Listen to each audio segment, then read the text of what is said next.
Hello and greetings everyone. This is actually my very first video where I would like to talk to you about Meghan and Harry, the Duchess of Success, as I like to call Meghan, and of course the Duke of Success, that would be Harry. Over the past 2 years, since the royal wedding in 2018, I have seen the highs and the lows for these lovely people. I myself was able to go to the wedding. I was in the crowd that day. I had already planned a trip to Europe 6 months in advance, so it was just a matter of me making sure that I was in Windsor on the day of the wedding, which I was. And that was something I'll never forget as long as I live. On the wedding day, I was staying at a hotel. Probably it took 2 hours to commute to Windsor, if I remember. And I almost didn't go, but I did. And I'm so glad that I was available and that I could be in the crowd. And my goal 6 months before the trip was being able to stand in the park and just watch the wedding on the Jumbotron with the rest of the people in the crowd and feeling a part of history. I had already planned to go to England. I was actually going on a 64-day trip around Europe. And for half of that time, I was going to stay in the UK. And the other half of my trip, I was planning, that is, to go to continental Europe, which is exactly what I did. I had to flip things around. Originally, I was going to start off in the UK, but I was warned that if I did not go to Spain before May, I would regret it. So I made sure I hightailed it to Spain. Well, not exactly. I stopped in Paris for a couple of days, made a friend along the way, a friend that I was able to meet later on in the trip. So that's how I started my time in the UK and ended my time in the UK. Fast forwarding to Windsor, May the 19th, I made sure I was back from continental Europe, back into the British Isles so that I could be available for the wedding that day.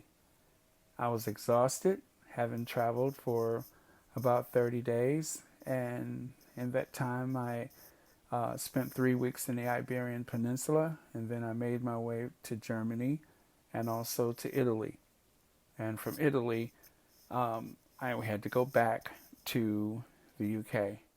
And so, taking a day to rest, eventually I woke up on May the 19th, 2018, and I found my way there via the public transportation. And it was wonderful to be there. The sun was shining, and you probably saw the images on television. Magnificent day. So I took a lot of photos, took a few videos. I'd never been to Windsor before, and the fun thing about the trip was I went to Windsor the day of the wedding, then I went back a week or two later and actually took a tour of Windsor. So I had a chance to see the wedding day and another day, and it was nice to see the contrast and nice to see it without the massive, massive crowds. The photos that I'd taken that day were actually on my iPhone and also on my Nikon. So intermittently, I would switch back and forth depending on the effect that I was trying to achieve.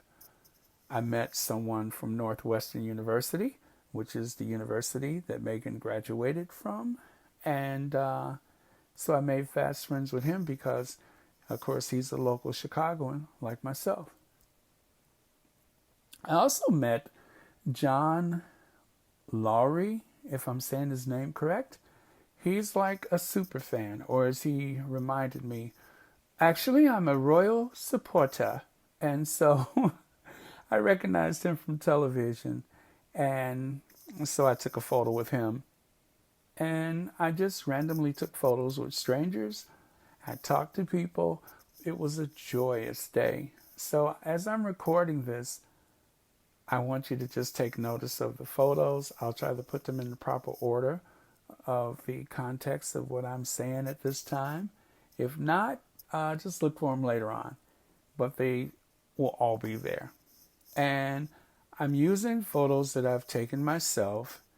And if it's not a photo that I've taken myself, of course, we'll note that it's not my photo. But I'm going to try to stick to my own personal photos, and I'll share those with you. Seeing that this is my first video, I'm hoping that I can add music to certain portions of it and edit the video just so. But I do want to share this special day with you because the pictures that I've taken is so different from what you see on television. They're still photos, and it gives you an image of Windsor on the ground from someone who was actually there. The Windsor Castle is one part of it. The town of Windsor is actually a town that originally supported this castle that's been there for 1,000 years, this ancient fortification